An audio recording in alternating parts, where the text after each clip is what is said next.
안녕하세요. 오늘은 케미컬 시프트 아티팩트에 대해서 알아보도록 하겠습니다. 요구되는 선행학습입니다. 꼭 보시고 이 강의를 들으시길 권장드립니다.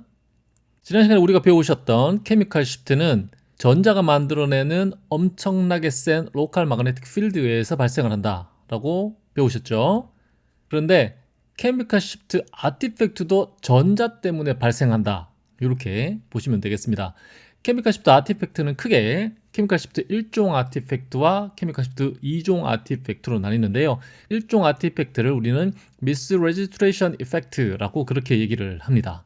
케미컬 시프트는 팻과 워터의 프리퀀시 차이 때문에 발생을 합니다. 그래서 보시는 것과 같이 영상에서 팻과 워터가 살짝 어긋나 보이는 그런 현상들이 생기는데요.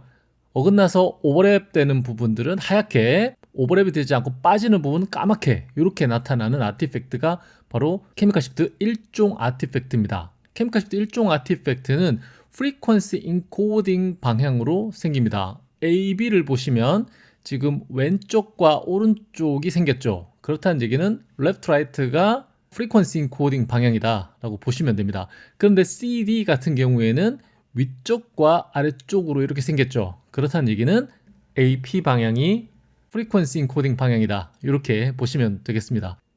수소본자가 케미컬 시프트가 발생하지 않으면 정확하게 이렇게 보여야 되는데 세차 운동의 차이 때문에 프리퀀시 인코딩 방향으로 살짝 시프팅합니다. 누가 시프팅을 하냐면 팻이 시프팅합니다. 케미컬 시프트에서 배우신 것처럼 워터에 붙어있는 프로톤은 정상적으로 세차 운동을 하죠. 하지만 팻에 붙어있는 프로톤은 워터에 붙어있는 프로톤보다 조금 천천히 세차 운동을 합니다. 그 얘기는 프리퀀시가 줄어든다라는 얘기죠. 1.5T에서는 224Hz, 3테슬라에서는 448Hz만큼 줄어듭니다. 한 픽셀에서 최대 2픽셀 정도 이렇게 쉬프팅하는 아티팩트를 케미컬 시프트 1종 아티팩트라고 합니다. 스핀 에코와 그라디언트 에코에서 모두 발생하는 아티팩트다 라고 생각을 하시면 되고요. 가장 쉽게 아티팩트를 줄이는 방법은 밴드위스를 늘리는 방법이다 라고 생각을 하시면 되겠어요. 이 케미컬 시프트 아티팩트는 팻이 약간 쉬프팅돼 보이는 거죠. 그러면 팻 시그널을 없애주면 어떻게 되나요? 나타나지 않습니다. 그래서 팻 서프레션을 안 시킨 영상과 팻 서프레션을 시킨 영상을 보시면 확연하게 케미컬 시프트 1종 아티팩트가 생기고 생기지 않음을 확인을 할 수가 있습니다. 즉 케미컬 시프트 아티팩트는 팻에 붙어있는 프로톤의 세차 운동을 줄이기 때문에 팻 시그널이 살짝 쉬프팅돼 보이는 현상이다 라고 생각을 하시면 되겠습니다.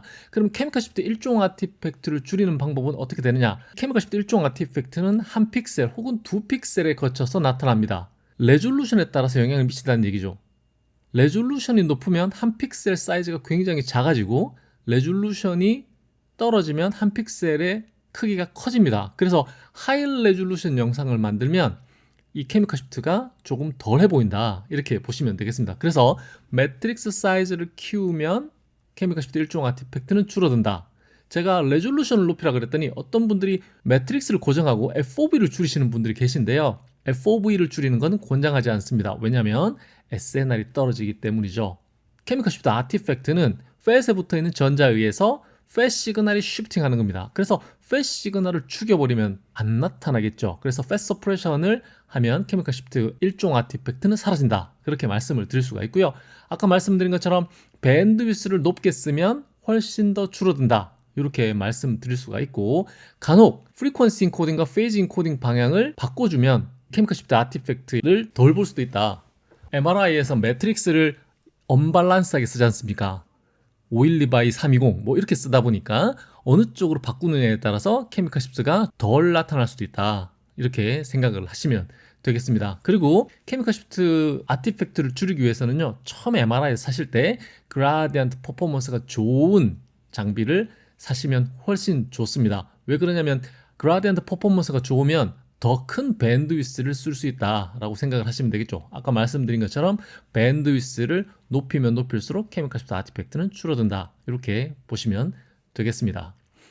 케미컬 시프트 2종 아티팩트는 이름이 굉장히 많습니다.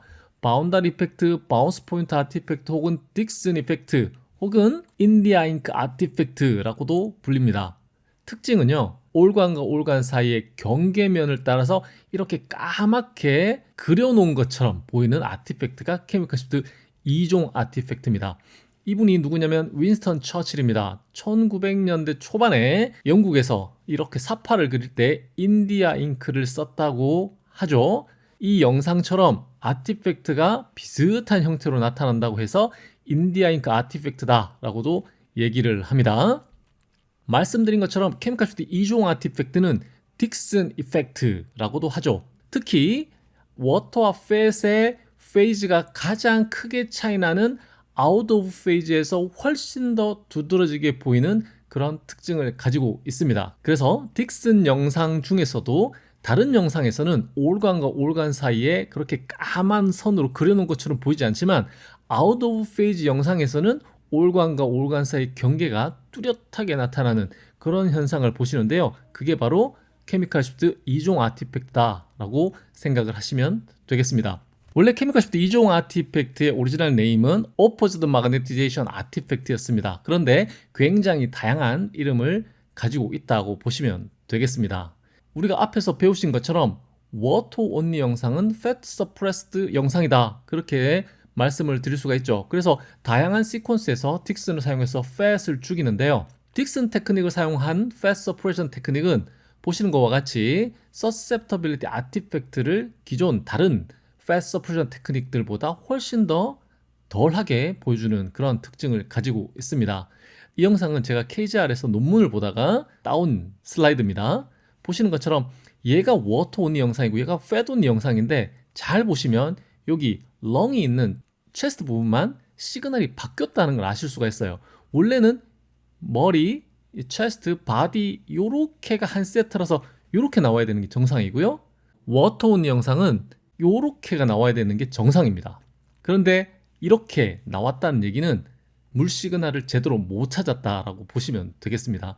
왜 우리가 딕슨 영상을 찍으면 이렇게 문제가 생기냐면 바로 susceptibility effect 때문에 발생한다라고 생각을 하시면 되겠습니다. 지금 여기 렁이 있죠. 렁에는 굉장히 많은 산소가 있고요. 그 산소가 가지고 있는 강한 susceptibility 때문에 페이즈가 뒤바뀌는 현상이 생긴다라고 보시면 되겠습니다. 투포인트 딕슨에서 이런 문제가 발생하는 이유는 원래 in phase와 out of phase의 공식에 exponential 텀이 들어가 있는데 이 exponential의 phase를 그냥 0으로 두고 계산을 해서 exponential 텀을 둘 다 1로 둬버린 겁니다. 딕슨 할 때 배우신 것처럼 in phase 영상은 워터 시그널과 페이즈 시그널의 합, 그리고 out of phase는 워터 시그널과 페이즈 시그널의 차이, 이렇게 assumption 하다 보니까 susceptibility에 의한 phase의 shift를 잡아낼 수 없는 문제가 발생을 하더라라는 얘기입니다. 오늘 강의는 여기까지고요. 오늘 강의도 좋았다면 구독과 좋아요를 부탁드립니다. 감사합니다.